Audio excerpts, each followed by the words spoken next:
Here at Blake Clough, we're a team of around 60 consultants focused on electricity networks. We're really excited to develop and grow in the innovation area, building on what we've already achieved so far. Innovation is about looking at the power system as we know it right now, but think of it as a legacy.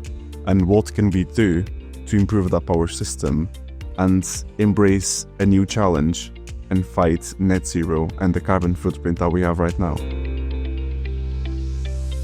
Innovation is more urgent than ever right now because the grid and the power system is going through a transformation, a big one.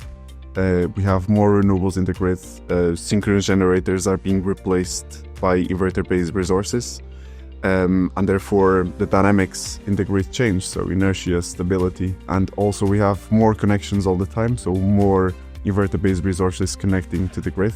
All of this damages the grid as we know it right now. So we need transformation, we need innovation in the electrical grid right now. The electrical system is not static or predictable anymore, and Blake Clough Consulting is helping DNOs, developers, solve complex problems.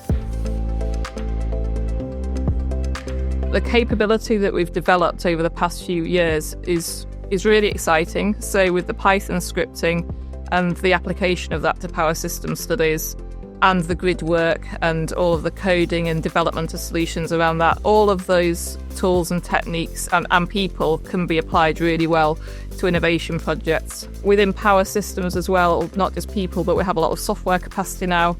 We're up at 10 PSCAD licenses, 13 Dig Silent licenses, and 2 simulation PCs. So we have lots of firepower really to be able to deliver these projects. Blake Clough is involved in funded innovation projects right now. These projects are very important to prepare the network for what's coming. And what is coming right now is more inverter-based resources connected to the electrical grid.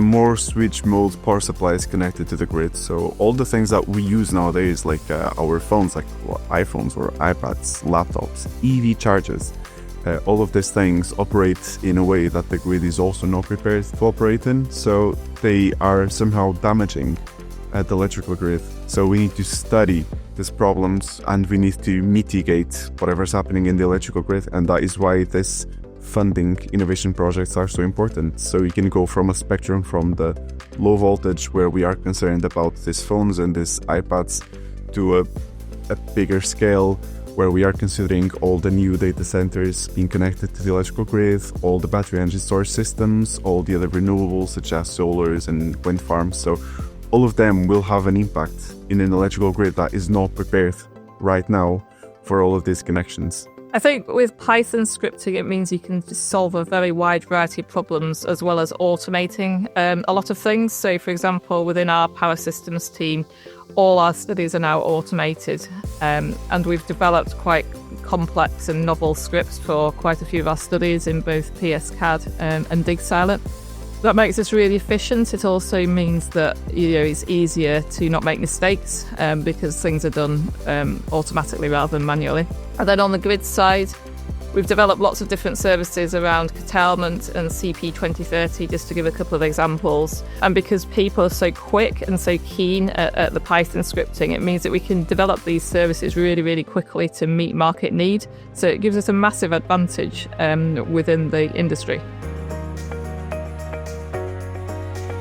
Yeah, so we've recently won a couple of innovation projects, both NIA projects funded by Ofgem. One of those is around system stability on the DNO networks, so that's involving quite a lot of complex studies and simulations. And the other one is around decarbonising commercial buildings. So there's 2 aspects to that. There's one decarbonising via hydrogen, which is being done by another company. And we're doing the aspect that's decarbonising via electricity networks. So both of those really excited to start. I think we're really well placed to work on both of them.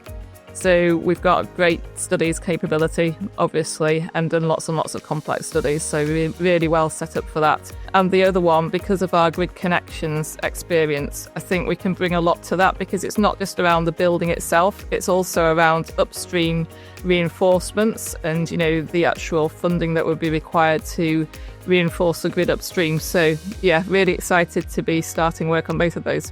I think because we are very quick at developing new solutions and solving problems really quickly, that means that these issues that we need to solve to meet net zero can be resolved faster. So, for example, in terms of where to connect and gaining connections, we're solving those challenges, on a day-by-day basis. All of that work needs to be done, to get connections and for projects to connect and meet net zero. Same within power systems. So, by accelerating our studies, that means that, we can help meet compliance quicker. That often means that these projects are getting connected quicker. And obviously that's great for the clients, but also overall for net zero as well.